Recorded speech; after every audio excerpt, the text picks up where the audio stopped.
বন্ধুরা, একটা খারাপ খবর পাওয়া গেল সেই সুদূর লাদাখ থেকে। লাদাখের উত্তর পশ্চিম সীমান্ত চীন নিজেদের প্রদেশ ঘোষণা করে দিয়েছে। তো এখনকার দিনে এইসব যুদ্ধ, ওই আহ, কিছু জায়গার জন্য এগুলো আর এখন মেনে নেওয়া যায় না। এখন সব দেশই এখন পরমাণু বোমা স্বয়ং স্বয়ং সম্পূর্ণ।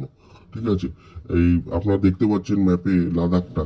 ঠিক আছে, এই লাদাখের উত্তর পশ্চিম সীমান্ত বেজিং তাদের নয়া প্রদেশ হিসাবে ঘোষণা করে দিল। এটা কি মামাবাড়ির আবদার যে নয়া প্রদেশ হিসাবে ঘোষণা করে দেওয়া একটা অন্য রাষ্ট্রের একটা জায়গাকে নয়া প্রদেশ হিসাবে অন্য দেশ ঘোষণা করে দেয়? এটা কি মামাবাড়ির আবদার? এবং এটা চীন চীন এটা লাগাতার ভাবে করেই যাচ্ছে।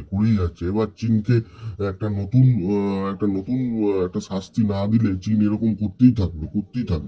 ঠিক আছে, কিন্তু দিল্লি আমাদের একটা কূটনৈতিক বার্তা পাঠিয়েছে বেজিংকে।